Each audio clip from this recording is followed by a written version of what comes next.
Parents, please screen this episode before you listen with children.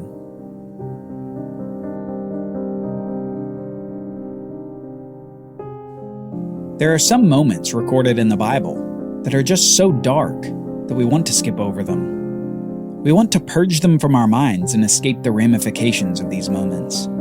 What these moments mean about humanity, about sin, and about God. But if we skip over these moments, we'll be missing something critical to the Bible and critical to the knowledge of God. We will miss the depths down to which God reaches down and picks us up. The deep, dark valleys into which the God of perfect justice traveled to save people from sin and death. It's the dark moments in the Bible that show God's light to the nth degree. Today we'll be looking at one such story, a stain, as it were, on the history of Israel that stands as one of the low points for the nation in the Bible. It's a blood stain of a woman in circumstances that mirror the worst of what we've seen in the Bible. It's a stain that's an example of what can go wrong in a city and in a nation that forsakes God and goes its own way. And while we might hope that the story ends on an encouraging note, I'll warn you, it doesn't. The book of Judges ends with only a note of sadness and a sense of decay. Decay that serves as an example for us of where sin can take us. More than anything, perhaps, we can think of a story like this as a warning sign. Stray from God, and this is where the road leads. The tribes of Israel are gathered at Mizpah, a gathering done in haste because of the alarming nature of their call to the city. 11 tribes are there, and one remains missing. One that will suffer severely for what they had done. Benjamin was the missing tribe, and the awful occurrence happened in that city of Gibeah within Benjamin's territory. A city that could have been named Sodom for all the evil that happened there. Just as Sodom was destroyed by fire and brimstone from heaven, Benjamin would suffer for their evil as well. It happened only days ago, and it started with a Levite and his concubine. The Levite had come to the town of Bethlehem in Judah's territory to retrieve his concubine who had left him after cheating on him.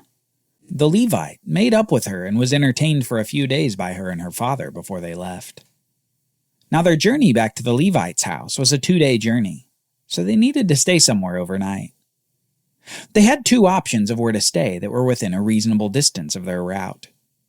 The first was the city of Jebus, but the Levite quickly rejected that idea because it was a Canaanite town, unsafe for an Israelite traveling with his concubine. You never know what those Canaanites might do to her. So they decided to stay at the second location, the town of Gibeah. This city was in the tribe of Benjamin's territory, and the Levite knew that they would be safe there, even if they had to sleep in the town square. But as they came into the city that evening, they were approached by an old man coming back into the city from his work in the field. The old man invited them into his home to sleep, and they took him up on his offer. Oddly enough, the old man seemed keen on the fact that they shouldn't sleep in the town square. But though the Levite and his concubine were apparently safe in the old man's home, the city of Gibeah quickly showed its true colors as the evening turned to night. We read this in Judges 19, beginning in verse 22. As they were making their hearts merry, behold, the men of the city, worthless fellows, surrounded the house, beating on the door. And they said to the old man, the master of the house, "Bring out the man who came into your house, that we may know him." And the man, the master of the house, went out to them and said to them, "No, my brothers, do not act so wickedly, since this man has come into my house. Do not do this vile thing. Behold, here are my virgin daughter and his concubine. Let me bring them out now. Violate them and do to them what seems good to you. But against this man do not do this outrageous thing." But the men would not listen to him. So the man seized his concubine and made her go out to them. And they knew her and abused her all night until the morning. And as the dawn began to break, they let her go. And as morning appeared, the woman came and fell down at the door of the man's house where her master was, until it was light. This could be a picture out of Sodom, before God destroyed it with fire and brimstone. Except this time it's not the Sodomites who are violating this woman. It's the Israelites. Not only do we question the character of these men who offer up their women to save their own skin, but we question how a town in Israel could ever stoop this low. How could any Israelite town get this far from God? Hadn't they heard the story of Sodom from the book of Moses? Didn't they realize that they were basically reliving that awful story? But after what they had done to the concubine all night, what would happen to her body wasn't finished. We read this in verse 27. And her master the Levite rose up in the morning, and when he opened the doors of the house and went out to go on his way, behold, there was his concubine lying at the door of the house, with her hands on the threshold. He said to her, Get up, let us be going. But there was no answer. Then he put her on the donkey, and the man rose up and went away to his home. And when he entered his house, he took a knife, and taking hold of his concubine, he divided her, limb by limb, into 12 pieces, and sent her throughout all the territory of Israel. And all who saw it said, Such a thing has never happened or been seen from the day that the people of Israel came up out of the land of Egypt until this day. Consider it, take counsel, and speak. This account has gone from awfully sad to incredibly gruesome. And what's striking is the lack of compassion and anger by the Levite. We don't read about any weeping or indignation from the man. All we see is a rather matter-of-fact description of the events. The man takes her on his donkey to his home and proceeds to desecrate her body by cutting it into 12 pieces before sending them across all Israel. The Levite, for his part, gets the reaction he wanted. All who saw a piece of this dismembered woman said, Such a thing has never happened or been seen since Israel came up out of Egypt. And that brought the tribes of Israel here to Mizpah.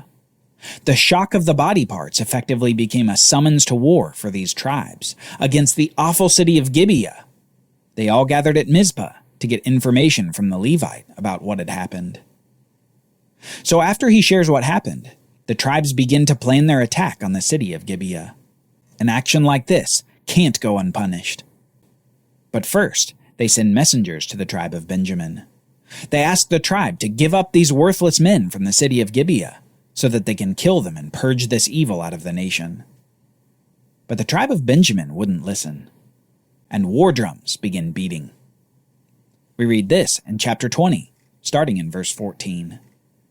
Then the people of Benjamin came together out of the cities to Gibeah to go out to battle against the people of Israel. And the people of Benjamin mustered out of their cities on that day 26,000 men who drew the sword, besides the inhabitants of Gibeah, who mustered 700 chosen men. And the men of Israel, apart from Benjamin, mustered 400,000 men who drew the sword. All these were men of war. War is about to commence, but Israel doesn't battle without first consulting Yahweh. These 400,000 men go to the city of Bethel, where the Ark of the Covenant was being kept under the high priest Phinehas, the grandson of Moses' brother Aaron. There they ask God which tribe should lead them and if they should go up to fight, and the Lord approves of their endeavor. Yet after the first battle, the tribe of Benjamin is able to resist the attack of these other tribes. Benjamin kills 22,000 from among the other Israelites. The second battle on the next day hardly fares better for these tribes, as Benjamin kills another 18,000 from among them. But it's on the third day that the Lord finally gives Benjamin into the hand of the other Israelites. And this again echoes a story we've heard in the Bible before. The Israelites set an ambush for the city of Gibeah. We read this, starting in verse 36. The men of Israel gave ground to Benjamin, because they trusted the men in the ambush whom they had set against Gibeah. Then the men in the ambush hurried and rushed against Gibeah. The men in ambush moved out and struck all the city with the edge of the sword. Now the appointed signal between the men of Israel and the men in the main ambush was that when they made a great cloud of smoke rise up out of the city, the men of Israel should turn in battle. Now Benjamin had begun to strike and kill about 30 men of Israel. They said, "Surely they are defeated before us, as in the first battle." But when the signal began to rise out of the city in a column of smoke, The Benjaminites looked behind them, and behold, the whole of the city went up in smoke to heaven. Then the men of Israel turned, and the men of Benjamin were dismayed, for they saw that disaster was close upon them. Therefore they turned their backs before the men of Israel in the direction of the wilderness. But the battle overtook them, and those who came out of the cities were destroying them in their midst. Surrounding the Benjaminites, they pursued them and trod them down from Nohah as far as opposite Gibeah on the east. All who fell that day of the tribe of Benjamin were 25,000 men who drew the sword, all of them men of valor. This is eerily similar to the conquering of Ai. Do you remember when Israel under Joshua had set an ambush for the city of Ai and defeated it with that battlefield deception? This is the same thing, but it's not against the Canaanites. It's against other Israelites. Just as Ai was ambushed, defeated, and burned, so Gibeah was ambushed, defeated, and burned. Only 600 men of the whole tribe of Benjamin were left after this short war. 600 men from a tribe that had been tens of thousands. Which, as it turns out, becomes the new problem for Israel. A problem which reveals that the good guys in the story so far really aren't so good. We read this beginning in chapter 21. Now the men of Israel had sworn at Mizpah, "None of us shall give his daughter in marriage to Benjamin." And the people came to Bethel and sat there till evening before God, and they lifted up their voices and wept bitterly. And they said, "O Lord, the God of Israel, why has this happened in Israel, that today there should be one tribe lacking in Israel?" Long story short, though they ask God, they don't wait for his answer. And they devise a solution to this population problem for Benjamin. These men, who had just purged all the evil of the city of Gibeah, show a callousness towards another city who hadn't done anything like Gibeah had. They decide amongst themselves to murder a whole city in Israel in order to abduct the virgin women of the city to offer them to the tribe of Benjamin. But after they perpetrate this plan on the unsuspecting city, it doesn't actually yield enough women for all of Benjamin, and they launch another plan. This time they convince Benjamin to kidnap other Israelite daughters during a festival. And these two plans end up working to provide the tribe of Benjamin a way to repopulate. But the cost of the plan is murder and kidnapping. The book of Judges fittingly ends with these words. In those days, there was no king in Israel. Everyone did what was right in his own eyes. At the end of this book, we're left with a sense of an almost lawless society. A group of tribes brought by Yahweh into the land of Canaan, only to largely forget God's law after a few generations. Even the good ones aren't so good.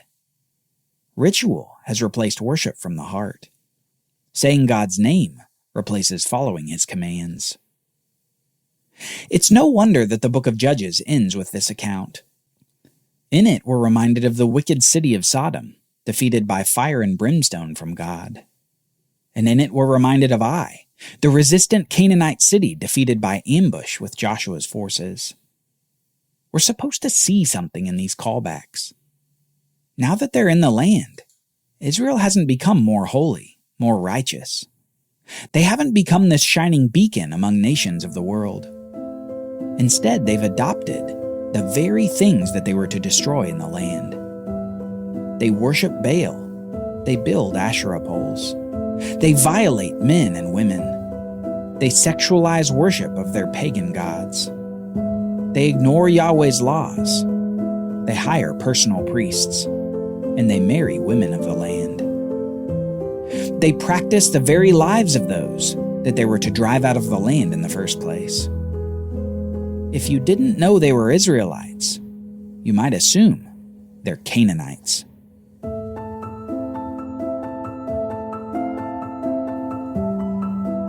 Join us next time as we see one bright spot in the middle of this dark Judges time period. We meet Ruth, not an Israelite, but an example of what faithfulness looks like in a chaotic time.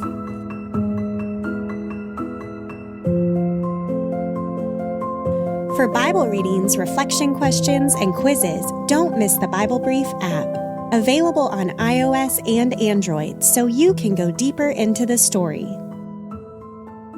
The Bible Brief is a project of the Bible Literacy Foundation, a nonprofit dedicated to helping you learn the Bible. Give to support the Bible Brief by visiting BibleBrief.org or tap the Give link in the show notes.